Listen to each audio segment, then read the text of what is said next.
Bienvenue au 7e épisode du Carrefour des Esprits Libres, le podcast officiel du Carrefour Emploi Le Binière. Aujourd'hui, pour l'épisode Vers une meilleure version de soi-même, Frédélie et moi avons eu la chance de découvrir Marie-Christine Skelling, kinésiologue et propriétaire du centre de santé pour femmes MIA, situé à Saint-Égapi. Nous aborderons ensemble les impacts que nos habitudes de vie ont sur notre santé mentale et physique, ainsi que des conseils et moyens pour introduire ou réintroduire le mouvement dans votre vie. Nous discuterons également du mouvement intuitif et de la relation entre l'activité physique et la perte de poids, en passant par les différents services que le Centre MIA peut offrir aux femmes de la région.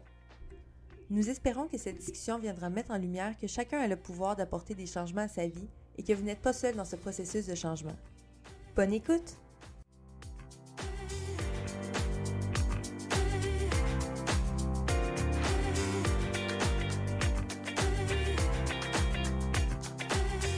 Salut à tous et bienvenue au Carrefour des Esprits Libres.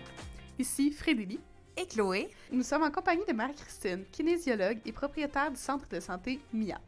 Aujourd'hui, nous parlerons des habitudes de vie et de la façon dont elles peuvent nous affecter. J'aimerais lancer l'épisode d'aujourd'hui, en abordant un peu ton expertise, tes connaissances, Marie-Christine. Est-ce que tu veux nous parler un peu de toi, de qui tu es, qu'est-ce que tu fais, ton parcours qui t'a amené, où est-ce que tu en es aujourd'hui? Oui, en fait, je vais essayer de pas trop m'éterniser, mais en gros, comme tu l'as dit, je suis kinésiologue, donc j'ai fait un baccalauréat à l'université en kinésiologie. Mais avant ça, en fait, j'ai aussi un parcours en gestion. Au cégep, je suis allée en gestion de commerce et même au secondaire, j'ai fait le programme lancement d'une entreprise. OK. Donc, l'entrepreneuriat a toujours un peu fait partie de mes champs d'intérêt. Mais c'est ça, là. En allant en médecine à la base. T'en allais en médecine, puis c'est quoi qui t'a fait changer d'idée, mettons? L'adolescence. Le Ah goût ouais? de faire les études, c'est de la mort. Pourtant, secondaire, c'est pas tant d'études, mais j'étais tannée des études. Fait que je me suis dit, tant qu'à m'embarquer dans 10 ans pour aller en médecine, je vais aller au cégep en gestion de commerce, faire juste 3 ans et aller directement sur le marché du travail. Puis est-ce que c'est ça que t'as fait? Non. Non? C'était quoi finalement qui est arrivé? En finissant ma technique en gestion de commerce, j'ai réalisé que c'était pas suffisant. Fait que j'ai continué à l'université en administration pour aller chercher encore plus de compétences.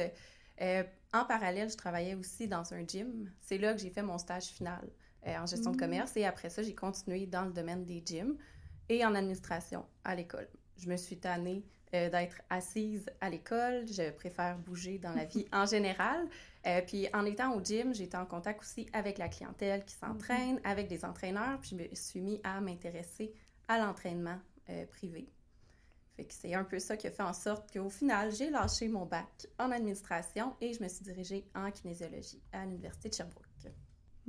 Fait que finalement, ça te rapprochait un peu de tes pensées de jeune ado de peut-être la médecine, mettons. C'est ça. Fait que j'ai rallié un peu, mais à ce moment-là, je savais pas que je retournerais à mon compte, que mon background entrepreneurial, gestion allait me servir, mais je savais que je voulais me diriger en entraînement pour aider les gens.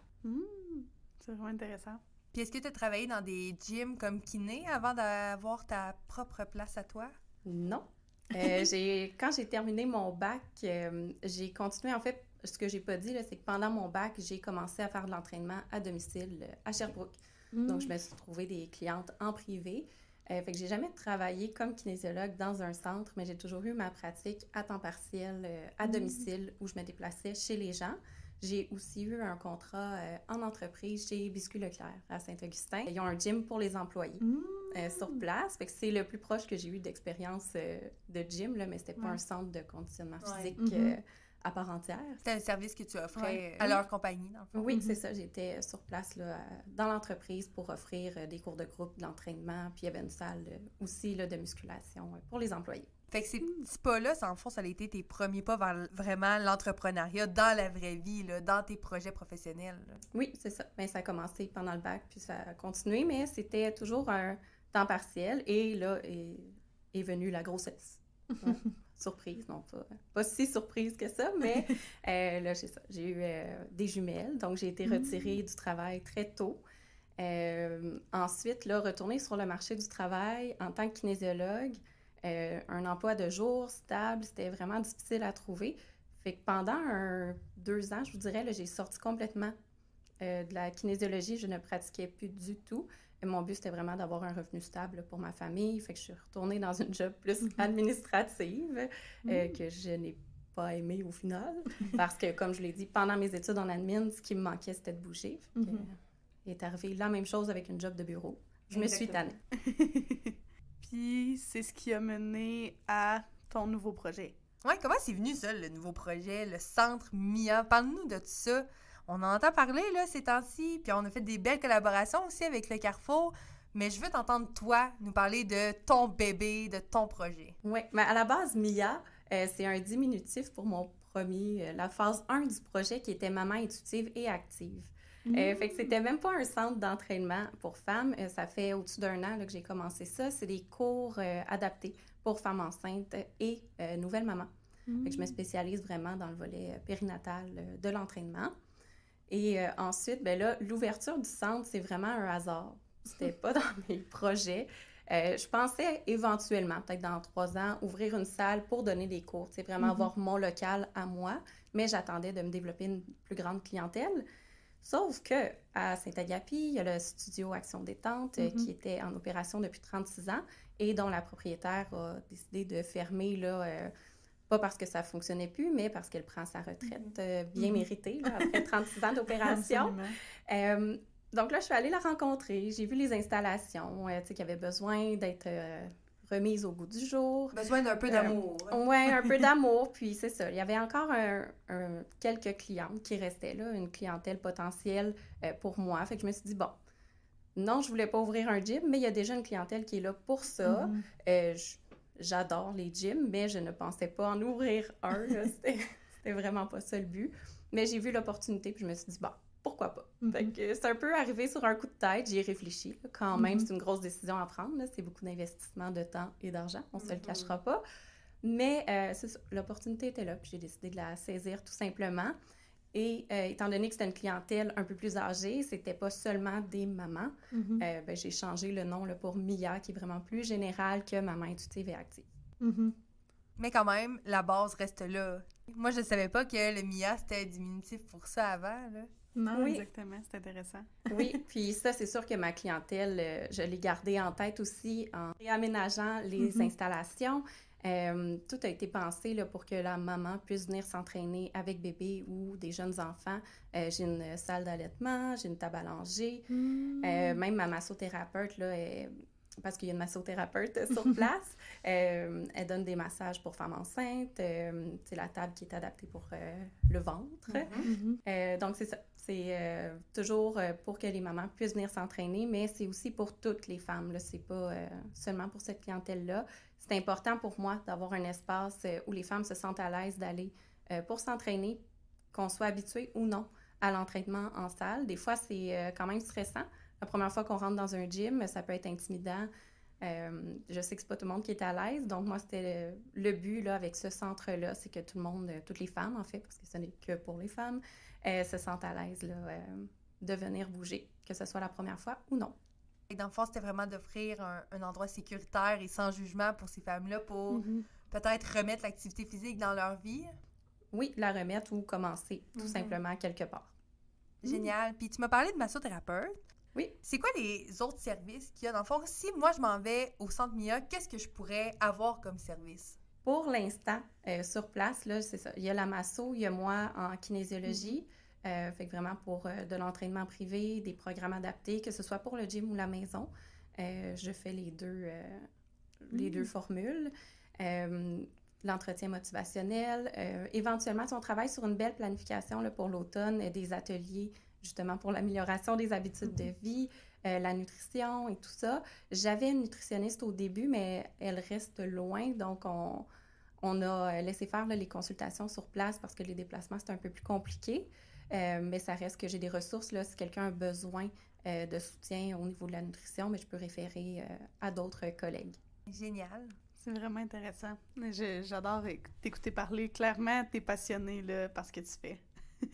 Oui, je le sens, la fierté. Je sais que c'est pas nécessairement un projet que tu avais en tête ou peut-être en tête aussi rapidement, mais je le sens que c'est pas quelque chose de stressant pour toi, que tu t'épanouis vraiment à 100% là-dedans, puis que ça...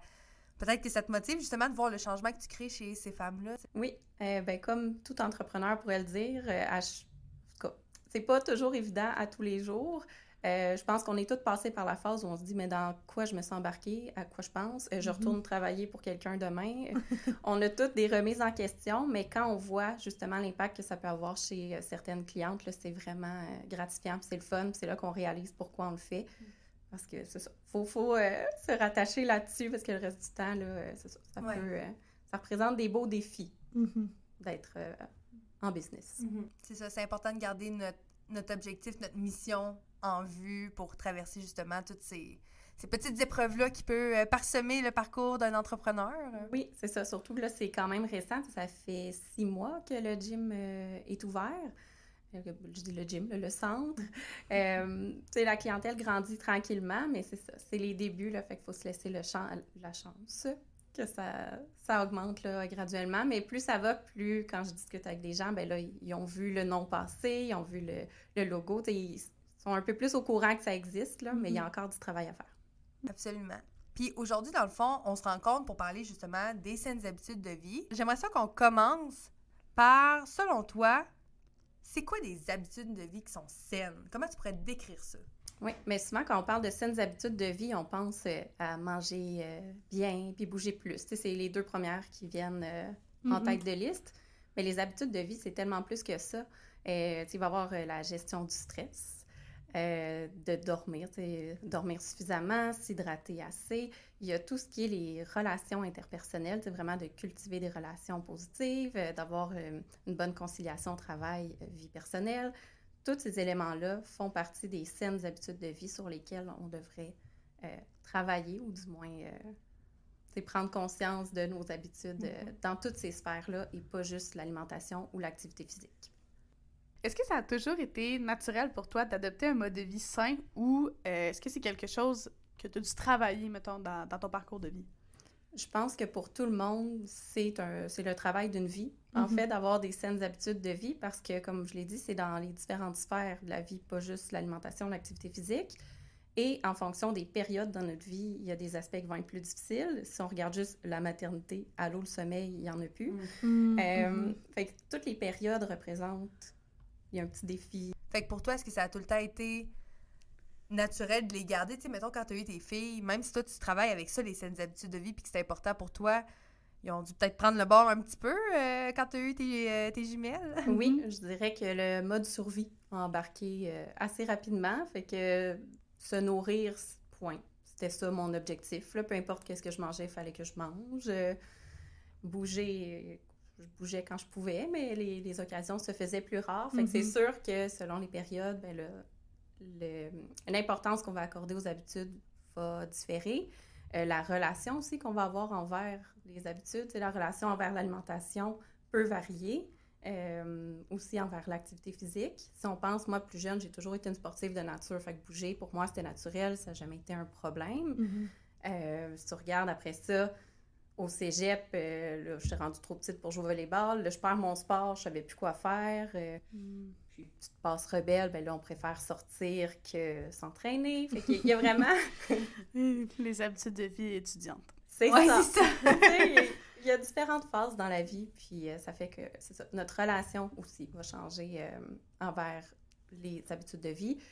Comme je disais, ben, quand tu travailles dans un gym, puis j'étais dans une phase aussi, il faut le dire, aujourd'hui, on parle beaucoup de l'alimentation intuitive, du mouvement intuitif aussi de plus en plus, ce qui est très intéressant, puis vers quoi je me dirige de plus en plus. Mais on remonte il y a 10 ans, dans les gyms, c'était beaucoup axé sur l'apparence, puis c'est peut-être encore ça dans certaines salles d'entraînement, je ne sais pas parce que je n'y vais pas. Mais en étant là, ben, j'étais exposée à cette mentalité-là. Je me suis déjà entraînée pour faire une compétition de fitness. J'ai arrêté ça parce que j'aimais beaucoup trop manger, là. On va se dire les vraies affaires. Mais ça modifie notre relation qu'on a envers l'activité physique parce que là, ça devient un moyen simplement pour modifier notre apparence versus pour être en santé. Fait que c'est pour ça que je dis que, pour revenir à la question initiale, est-ce que c'est facile de maintenir des saines habitudes de vie? Non. Est-ce qu'un jour, on peut dire « check, c'est fait, j'ai plus rien à travailler » ? Non plus, parce que ça va évoluer tout au long de notre vie. Puis, tu as parlé du mouvement intuitif. Veux-tu un peu nous dire qu'est-ce que c'est? Oui, ça, écoute, on pourrait en parler pendant longtemps, là. Mais c'est vraiment une approche qui va prôner le bien-être général, de s'écouter, de bouger pour son bien-être, pour son plaisir. trouver vraiment des activités qu'on aime et pas se mettre, dire, je suis obligée de bouger 3 fois par semaine pendant 1 heure. C'est beaucoup plus intuitif, justement. Là, le mot le dit, fait que ça va être d'être à l'écoute de ses besoins et de bouger en fonction de ceux-ci. Donc, adapté à chaque personne. Vraiment. Chacun doit respecter son rythme, ce qui le fait vibrer pour ensuite être capable d'intégrer des saines habitudes plus facilement dans son quotidien. Oui, vraiment. Ouais, puis c'est quelque chose qui s'adapte bien aux différentes périodes de la vie aussi. Là. Absolument. Il enlève une certaine pression de répondre à un certain standard, jusqu'à on dit, ben là, selon les recommandations, on doit bouger de façon intensité modérée, blablabla. Mais c'est vrai que ces choses-là, ils commencent aussi, tu sais, moi, je sais pas pourquoi ça m'a pas en tête, l'exemple au primaire, là. Tu sais, les tests physiques de comme, fais le nombre de push-ups puis je vais te dire à quelle échelle tu corresponds, si t'es bonne ou non. C'est généralisé, ça. C'est pas selon chaque compétence de chaque enfant. C'est zéro intuitif, dans le fond, là.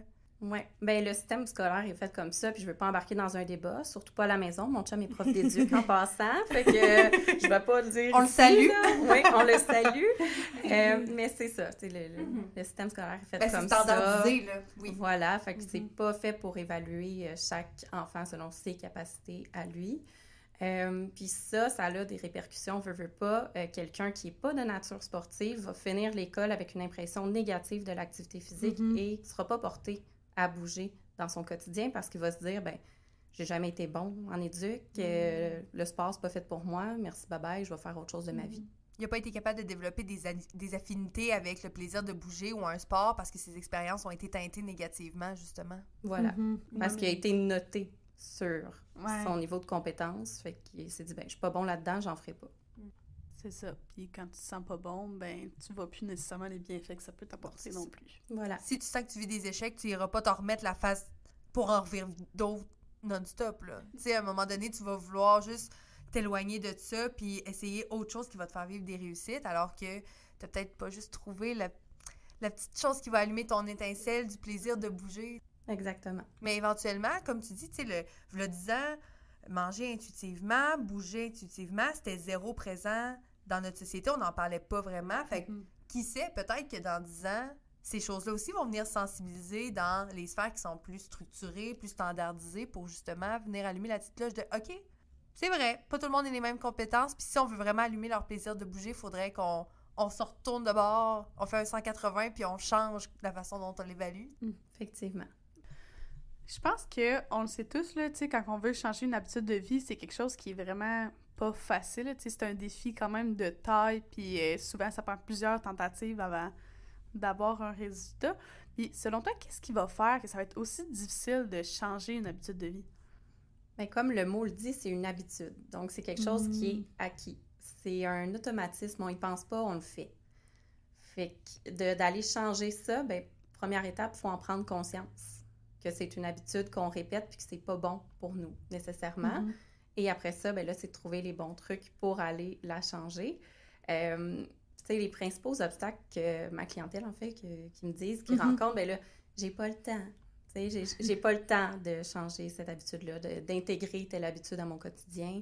J'ai pas les moyens. Tu sais, les entraînements, ça coûte cher, les cours de groupe. Puis sinon, bien, la motivation.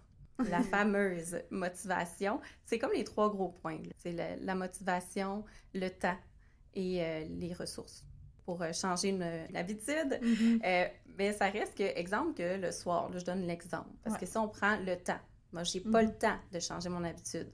Bien là, ensemble, on peut observer, OK, bien, ta journée ressemble à quoi? Est-ce que c'est vrai que tu es occupé 24 heures sur 24? Ou il y a une habitude que tu as actuellement, exemple, regarder Netflix. Est-ce que tu te claques 4 épisodes le soir avant d'aller te coucher? Si oui, tu as du temps. Le problème, c'est pas le temps, c'est peut-être que tu n'es pas prête à changer cette habitude-là pour une autre. Fait que ça va être vraiment d'aller observer au quotidien, puis défaire un petit peu les croyances. Parce qu'on peut avoir des croyances limitantes, de se dire, ben j'ai jamais été actif, là, moi, l'activité physique, c'est pas pour moi. Fait que non, je serais pas capable de bouger. Parce que je ne l'ai jamais fait. OK, là, on va explorer, on va juste creuser un petit peu plus loin, voir ça part de où, puis de où on peut repartir tranquillement pour intégrer l'activité physique, puis que ça devienne partie intégrante de la vie de la personne. Est-ce que ça, c'est des choses que vous faites dans un entretien motivationnel, par exemple, en suivi individuel? Oui, c'est ça. Fait que c'est sûr que dans un cours de groupe, ça s'applique moins. Mais avec mes clientes, là, en individuel, oui, je regarde les habitudes au niveau de l'activité physique, mais de toutes les sphères là, qu'on a détaillées tantôt, la gestion du stress, le sommeil, l'alimentation. On va discuter un peu de tout ça pour voir la priorité devrait être mise à quel endroit pour commencer, parce qu'on ne veut pas là, commencer en grand, partir en fou, puis tout essayer de changer en même temps. Provoquer les échecs aussi. Voilà, parce que c'est sûr que c'est là qu'on se dirige si on part là, comme ça avec la mentalité du tout ou rien. Oui, exact. On parle, tu sais, oui, on est capable d'échanger ces habitudes-là, mais comment on fait pour les changer puis les garder sur le long terme? Quels seraient tes conseils que tu pourrais donner à quelqu'un qui est comme pris dans un cycle de mauvaises habitudes de vie ou, tu sais, quelqu'un qui essaye de s'en sortir mais qui est jamais capable de les garder, ces saines habitudes de vie-là, dans son quotidien? Comme j'ai dit tantôt, tu sais, il n'y a rien de parfait. Hein. Fait que de se dire, bon, ben je vais bouger tous les jours, tu sais, de se mettre des objectifs, c'est bien, mais d'être flexible avec ceux-ci, c'est aussi important. Tu sais, c'est toujours de garder un juste milieu entre les deux. Pour le maintenir à long terme, ça va être de ne pas se taper sa tête quand ça ne fonctionne pas comme on veut. J'ai beaucoup de clientes qui vont faire ça, là, mettons une semaine, là, ils ont eu quelque chose qui s'est passé dans la semaine, puis ils ont laissé faire un entraînement sur 3. Là, on va arriver à notre suivi, puis elle va me dire, mais ma semaine est scrap. Pourquoi ta semaine est scrap? Bien, j'ai juste fait 2 entraînements. OK. Mais t'en as fait 2, c'est déjà plus que 0. Ta semaine est scrap parce que tu n'as pas fait une fois. Là, tu sais, l'espèce de culpabilité, de ne pas avoir atteint l'objectif à 100%, c'est toujours ça qui fait que les gens se découragent rapidement. Fait qu'on peut-tu accepter qu'on n'est pas parfait puis qu'il y a des semaines qui vont être moins bonnes? Mais c'est ça, tu sais, de se laisser une chance, d'arrêter de se taper sa tête pour... D'être plus indulgent envers nous-mêmes. Oui, là. oui, vraiment. Puis pour garder ça à long terme, c'est d'y aller petit pas par petit pas, vraiment intégrer un comportement qui va devenir éventuellement une habitude à force de le répéter. Ah, c'est vraiment intéressant. Puis même si tu y vas petit par petit, la motivation, des fois, ça peut être quelque chose qui est assez difficile de garder. Quel conseil ou qu'est-ce que tu dirais qui peut aider là-dedans là, quand la motivation est un défi?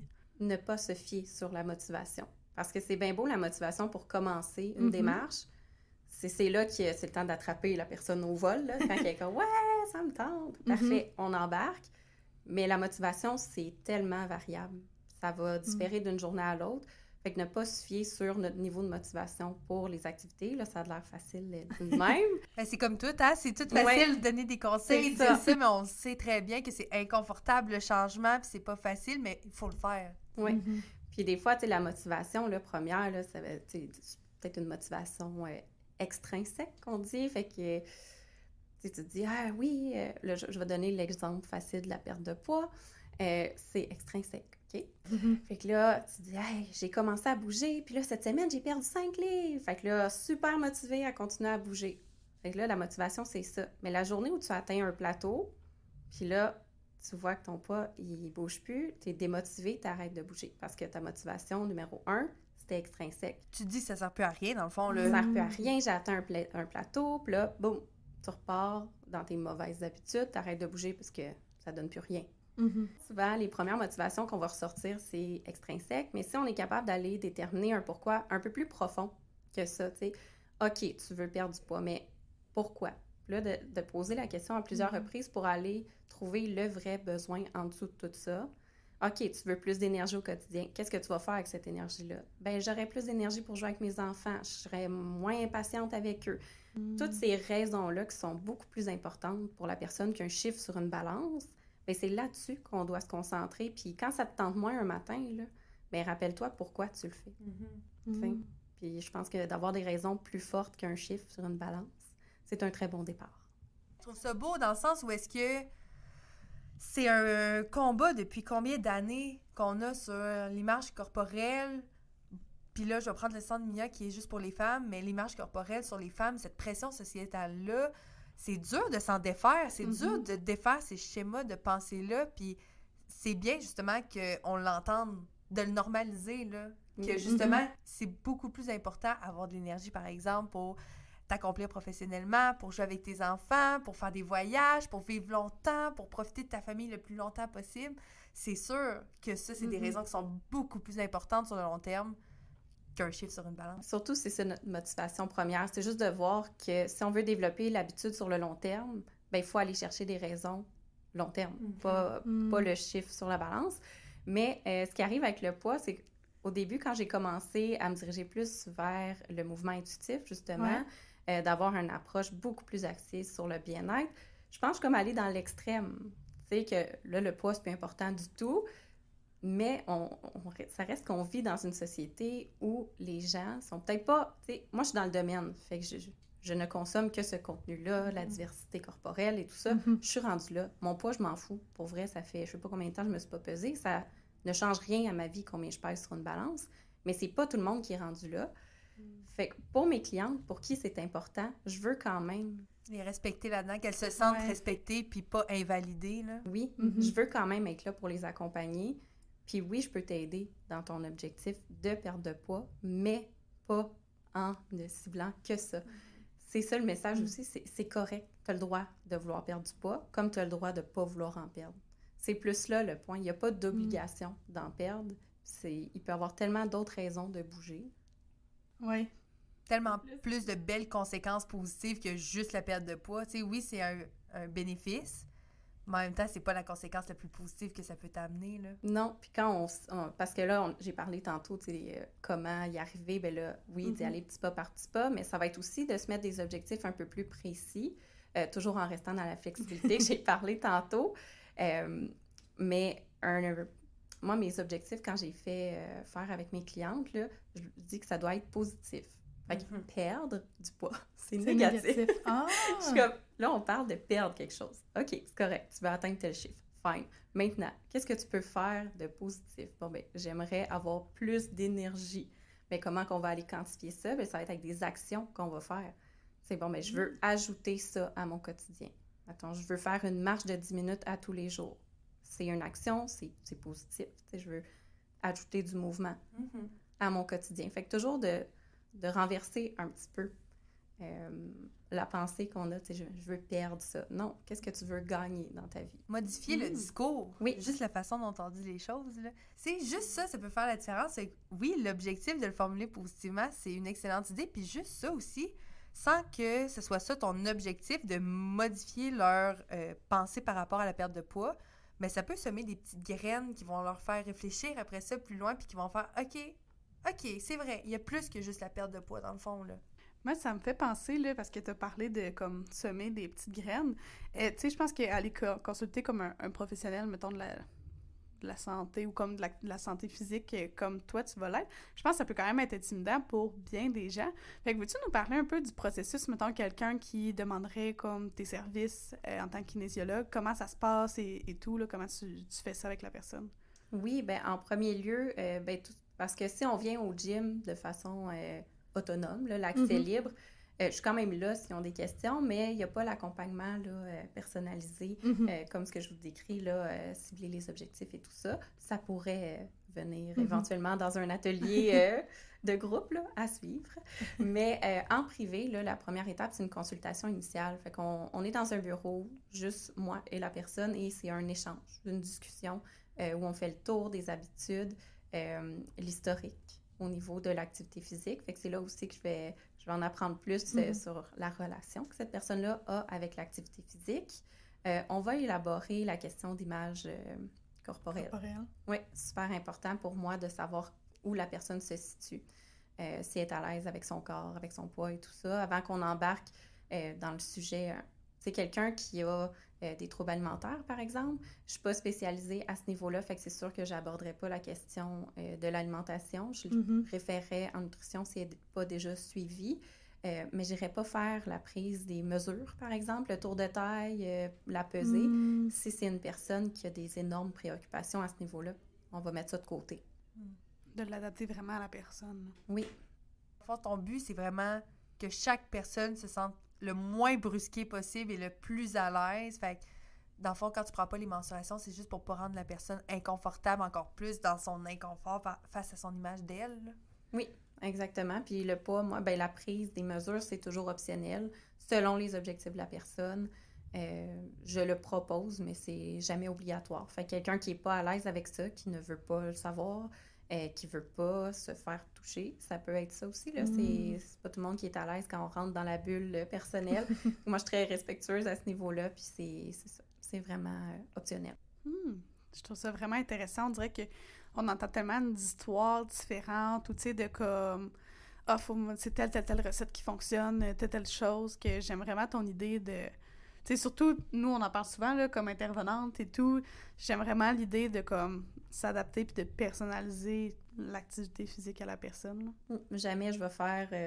c'est-à-dire, il y a une recette miracle, une recette qui s'applique à tout le monde. Vraiment pas. Parce qu'on se base sur la personne, sur ses préférences, ses intérêts, son parcours. C'est d'aller trouver quelque chose que la personne va aimer faire pour qu'elle le fasse le plus longtemps possible. Que ça devienne une habitude encore là.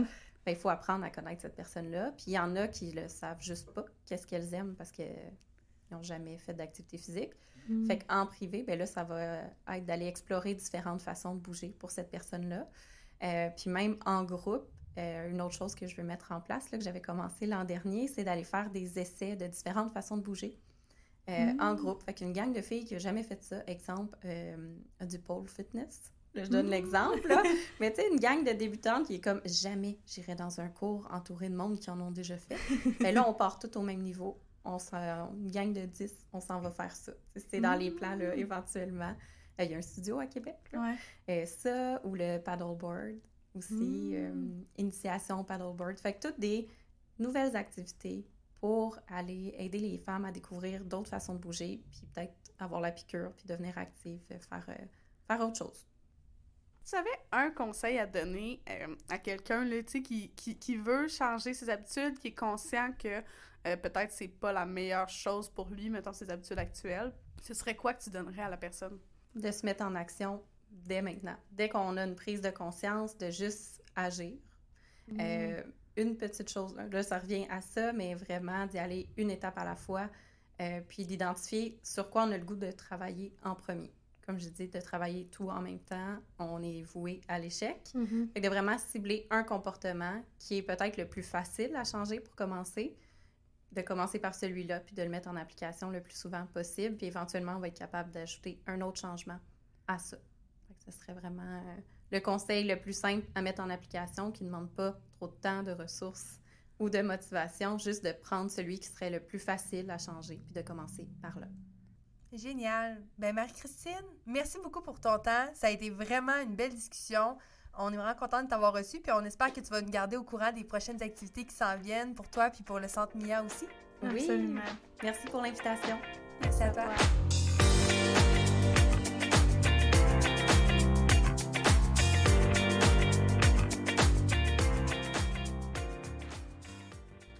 C'est ce qui conclut ce 7e épisode du Carrefour des Esprits Libres.